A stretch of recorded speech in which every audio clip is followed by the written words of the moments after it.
E quem melhor para falar sobre este assunto e de outros assuntos também do que o Sr. Professor Augusto Santos Silva, que está hoje connosco em estúdio. É um gosto de ter aqui hoje consigo.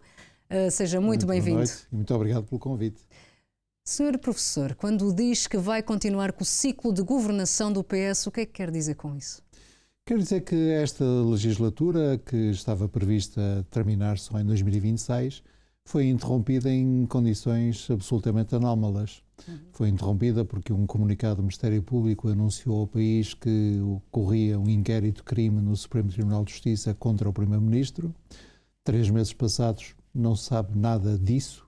O Primeiro-Ministro não foi ouvido sequer e não se conhecem os indícios, as suspeitas, ou o que quer que seja, mas o Primeiro-Ministro entendeu, na minha opinião, bem que para proteger institucionalmente o cargo se devia demitir, e o Presidente da República entendeu que essa demissão do Governo devia provocar eleições, embora o partido que tem a maioria dos deputados na Assembleia tivesse proposto formar um novo Governo com outro Primeiro-Ministro.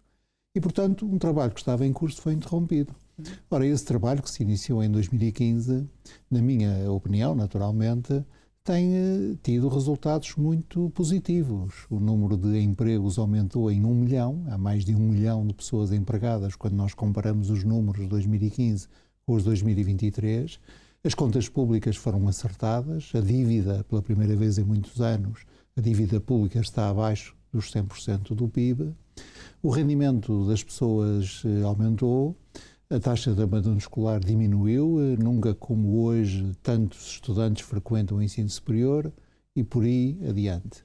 Claro que há problemas novos que surgiram, o mais importante dos quais, sobretudo tendo em conta as aspirações legítimas dos jovens, é o problema da habitação nas grandes cidades. Mas por isso mesmo, porque há resultados e um ciclo de governação que foi interrompido, mas que produziu resultados, e há novos desafios e velhos problemas a enfrentar, é que eu creio que a melhor solução será uma solução de continuidade. Mas isso o eleitorado é que vai decidir. Exatamente, e acha que agora, com as eleições legislativas antecipadas, temos como novo secretário-geral do PS, Pedro Nuno Santos. Estará ele pronto para assumir a posição de António Costa? Claro, e parece-me, aliás, o mais preparado de todos.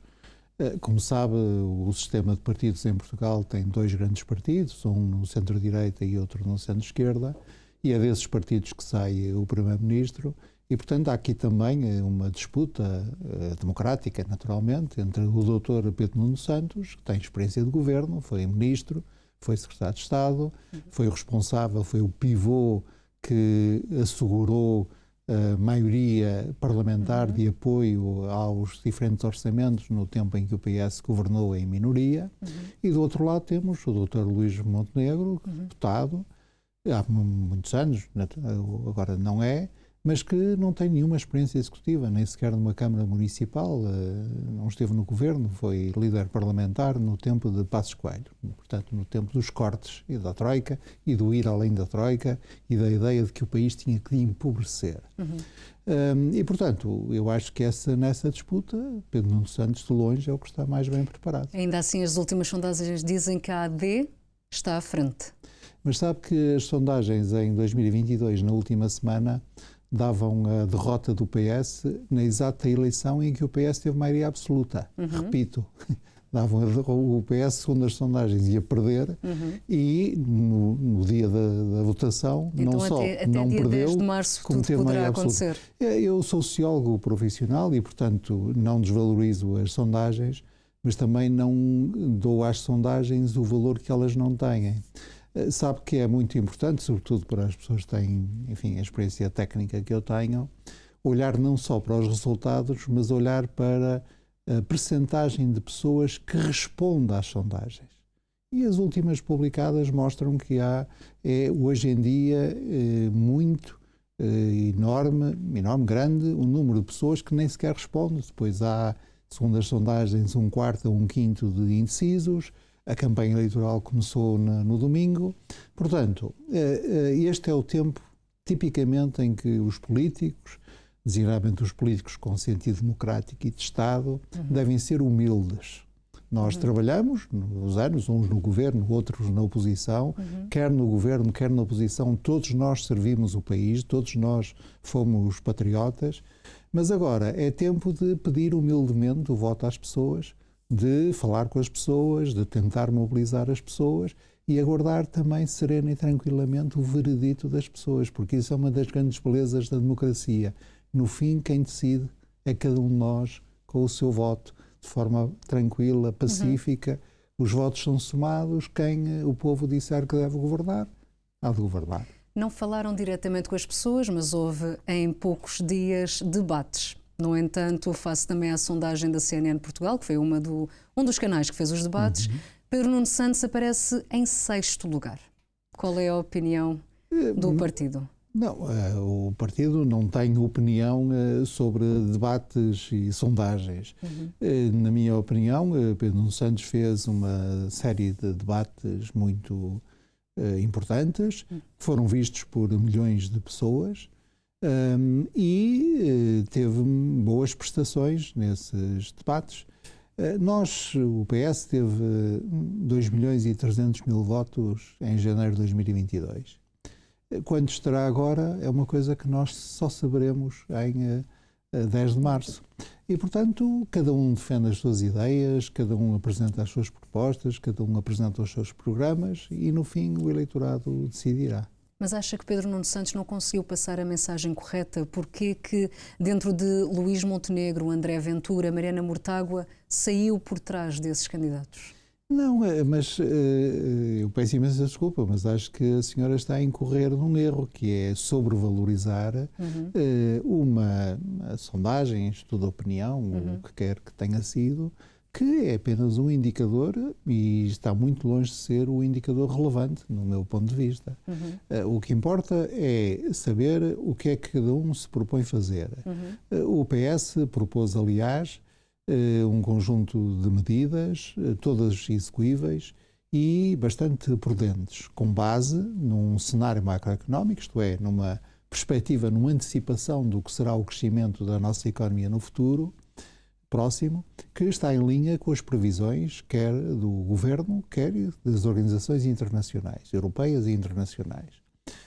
O PSD apresentou um dito cenário macroeconómico que é um ato de fé, ou como se diz na minha terra, uma fezada, porque pressupõe crescimentos da economia portuguesa que nenhuma projeção internacional antecipa e é como se nós tivéssemos como garantido nos próximos anos que a guerra na Ucrânia terminará, que não haverá mais nenhuma crise internacional, que as consequências económicas e sociais internacionais da crise do Médio Oriente não existem, que os ataques à navegação no Mar Vermelho, que põem em perigo uma garrota essencial do comércio internacional, fossem uma invenção, etc. É muito fácil fazer promessas assim, mas eu acho que as pessoas vão confiar naqueles que têm resultados a apresentar e que têm compromissos sólidos, prudentes, realistas e uma posição moderada. Vamos falar nas medidas do partido no programa eleitoral. Nós estamos a falar de 8 anos de mandato e ao que tudo indica existe a crise, como se sabe, na habitação, a crise também na saúde e as várias manifestações e protestos nos professores. Acha que as medidas agora que foram propostas vão conseguir limitar estes problemas? Vamos por partes. No que diz respeito às manifestações, de grupos profissionais, etc., só em ditadura é que elas não existem. A democracia é um regime que convive bem com a apresentação pública e reivindicação de profissionais. Num certo sentido, elas são a consequência de o país ter saído da crise financeira e orçamental e de as perspectivas de evolução económica serem positivas. Ao fim e ao cabo, o que professores, polícias, médicos, enfermeiros estão a dizer é: nós queremos uma parte desse excedente que criamos. E isso é um problema porque antes houve um problema que foi resolvido. Porque no tempo de Passos Coelho e Luís Montenegro, a líder parlamentar, nós não tínhamos um excedente, nós tínhamos um déficit forte e medidas que agravaram esse déficit e a dívida. Depois, na saúde. A saúde, eu assumo que há uma crise, se ao mesmo tempo assumir que há resultados, porque essa é uma realidade, essa dupla realidade existe. Nós temos hoje mais médicos e mais enfermeiros do que tínhamos em 2015, investimos mais na saúde, portanto a despesa com o Serviço Nacional de Saúde aumentou bastante e nunca, como este ano, se produziram tantos atos médicos.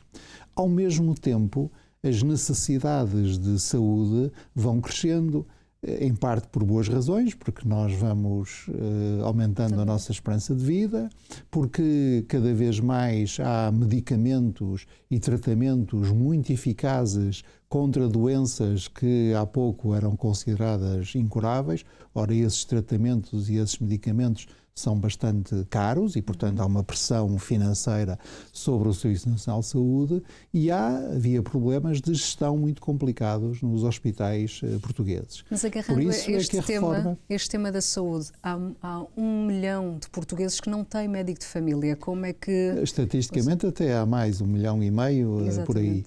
Mas diz bem porque uma parte desse valor está sobreestimado, sobretudo por problemas de organização, e por isso é que nós criamos a figura da direção executiva e a direção executiva, que num certo sentido despolitiza a gestão do Serviço Nacional de Saúde, é muito importante porque o que verificamos hoje é que no país há realidades muito diferentes.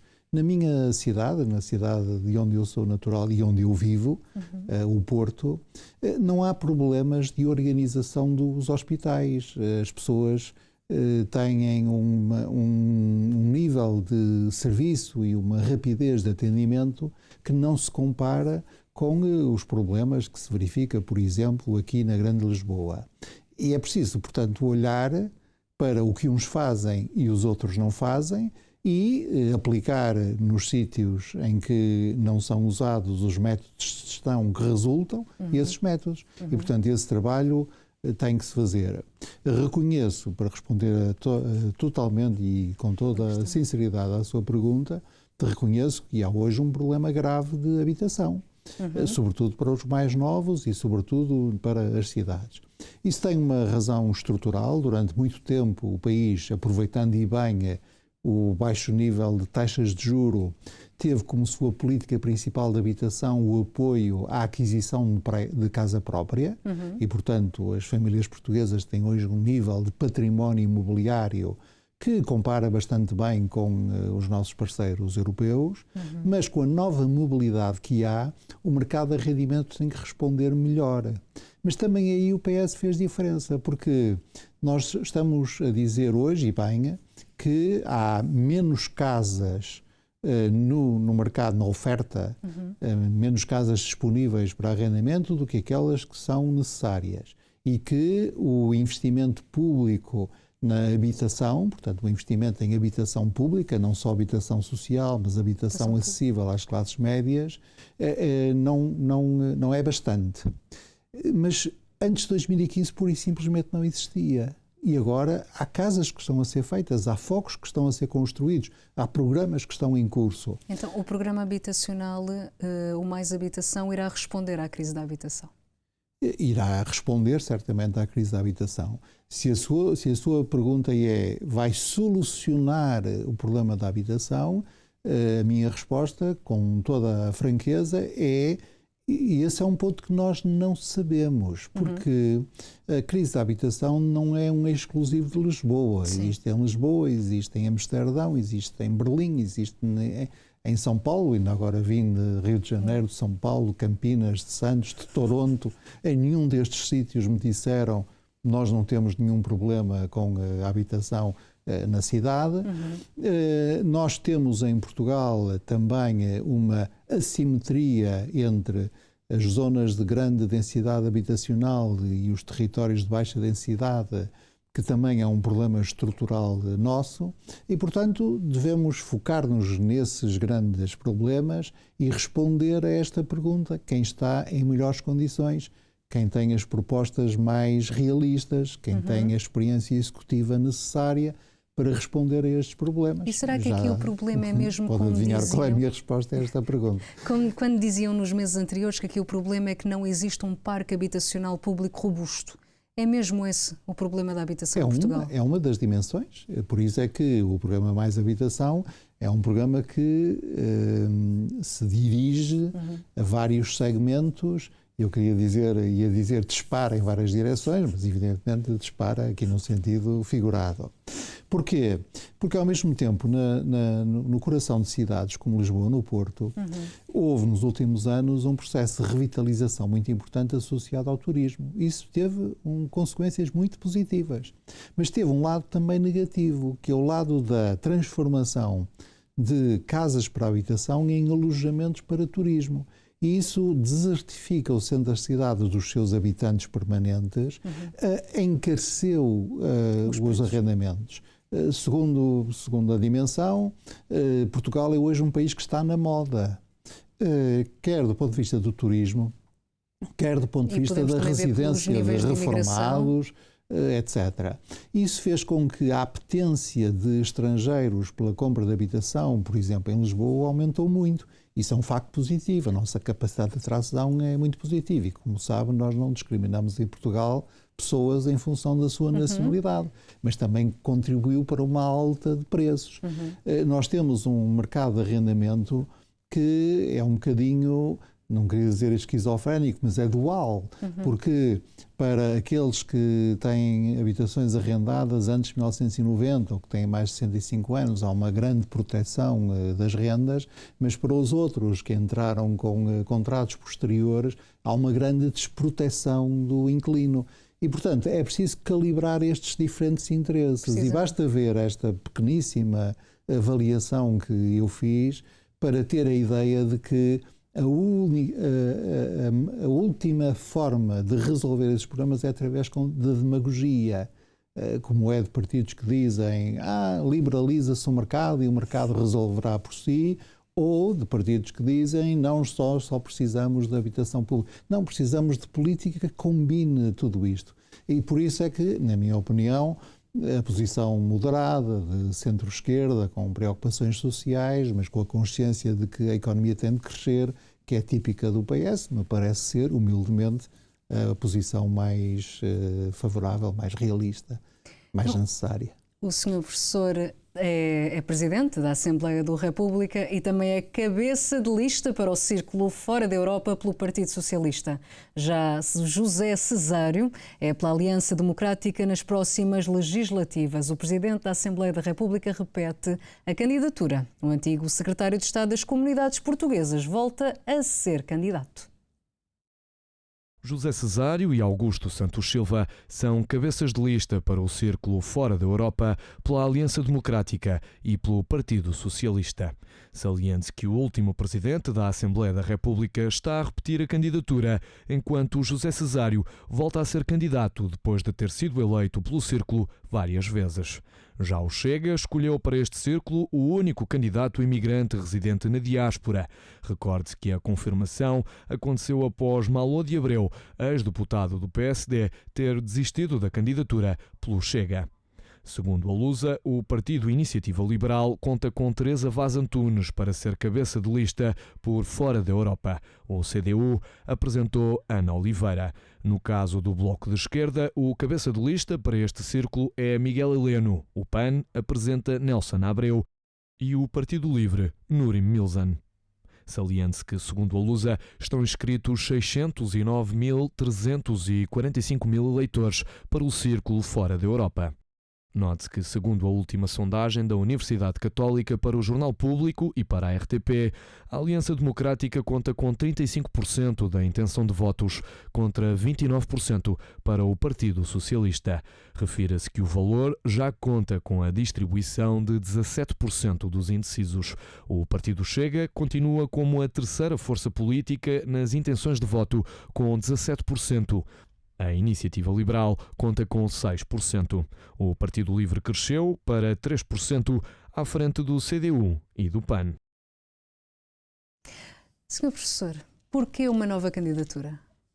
Bom, porque eu aceitei este trabalho, esta responsabilidade de Presidente da Assembleia da República no horizonte de um mandato que foi interrompido e, portanto, estou disponível para continuar o trabalho que foi interrompido e não foi por minha vontade. Para ser Presidente da Assembleia da República é preciso ser deputado da Assembleia da República. Tenho, aliás, todo o gosto em me candidatar pelo PS, meu partido. Sou deputado eleito há várias legislaturas, umas vezes não assumi funções por estar no governo, outras vezes assumi funções, e tenho especial prazer em ser pelo Círculo Fora da Europa, que é um círculo eleitoralmente difícil para o PS, no qual em 2019 nós decidimos apostar com força.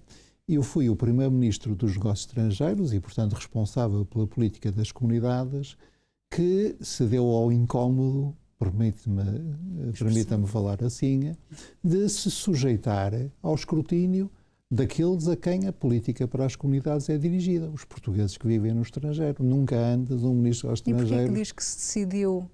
Exatamente porque antes nenhum ministro dos estrangeiros ou ministra que fosse candidato a deputado foi candidato pela imigração. E eu achei que a melhor maneira de saber se as pessoas confiavam nas minhas políticas era mesmo candidatar-me pelo círculo em que essas políticas tinham um especial impacto, no círculo da imigração. Fui eleito e, portanto, tornei-me no primeiro deputado da imigração a ser Ministro de Estado e dos Negócios Estrangeiros. Fui reeleito e Presidente da Assembleia da República e, portanto, peço a renovação da confiança. Tenho, aliás, muito gosto, permita-me dizer assim, porque eu acho que é importante dizê-lo agora e publicamente, tenho muito gosto em ser candidato, adversário do Dr. José Cesário, que é também uma pessoa com muita experiência na política para as comunidades, foi secretário de Estado e sempre se interessou pelas comunidades. Nós somos adversários, mas somos adversários circunstanciais e somos adversários políticos. Somos colegas, conhecemos-nos bem, trocamos muitas vezes opiniões e informação e isso é muito importante porque a democracia é isto, é que as diferentes ideias e correntes políticas sejam representadas. E felizmente nas comunidades também são representadas o PS e o PSD, têm deputados pela imigração. Mas convergimos todos na defesa dos mesmos interesses. Nós queremos o melhor para o nosso país, o melhor para os eleitores que representamos e, portanto, tenho muito gosto em ter como adversário, entre aspas, o Dr. José Cesário. Infelizmente já não posso dizer o mesmo em relação àqueles que eram os candidatos anteriores do PSD, porque o respeito pelas comunidades também passa por aqui. E nós sabemos escolher pessoas que depois não nos desiludam.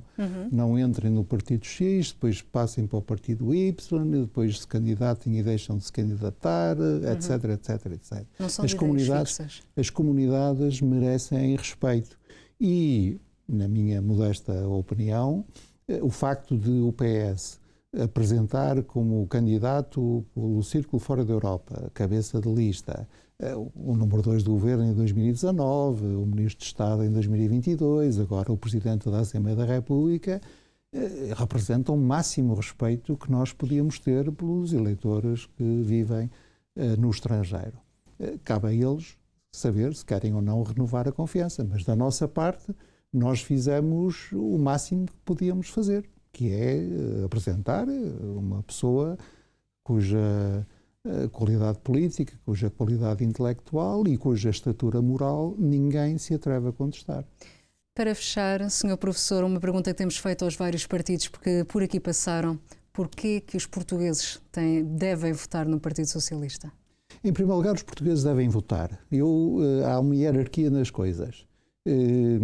Na campanha que estou a fazer nas comunidades, seja fisicamente, seja nas redes sociais, seja em entrevistas na televisão ou na rádio, digo sempre, votem. Mesmo que votem noutro partido que não o meu. É muito importante que as pessoas votem. Quanto mais votarem, mais importância tem e mais sentido de que somos nós como comunidade que existimos e resolvemos os nossos problemas, que ninguém resolverá a nossa vez, mais esse sentido existe. Porquê é que devem votar no PS? Porque conhecem o PS, Porque o PS é o partido fundador da democracia portuguesa, porque o PS é o partido líder que liderou a transição democrática, que impediu que a seguir à ditadura do Estado Novo se seguisse uma ditadura de sinal contrário, que combinou a democracia com a adesão à União Europeia.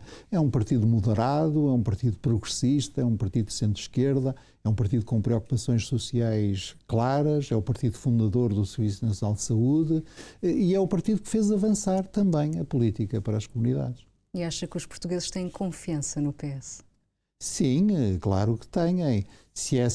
Porque a democracia portuguesa tem também esta beleza, para mim, beleza, que é de ser um regime político que tem garantido alternância. Quando nós olhamos para estes 50 anos, desde o 25 de Abril, num pouco mais de metade do tempo governou o PS, num pouco menos de metade do tempo governou o PSD, mas a alternância é um valor importante.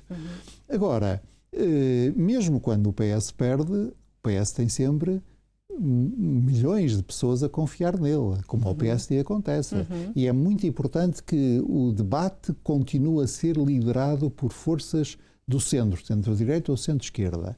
Portugal é um país que não tem conhecido a polarização política e é muito importante que, quaisquer que sejam as coligações que sejam necessárias, é muito importante que numa dessas coligações possa envolver a extrema-direita.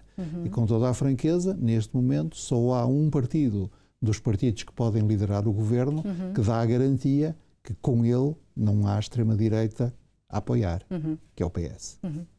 Sr. Professor, não temos tempo para mais questões. Queria agradecer o seu tempo aqui, foi um gosto tê-lo connosco e ter feito estes esclarecimentos aos nossos telespectadores e esperamos voltar a contar consigo numa próxima. Muito obrigado. Obrigada, boa noite.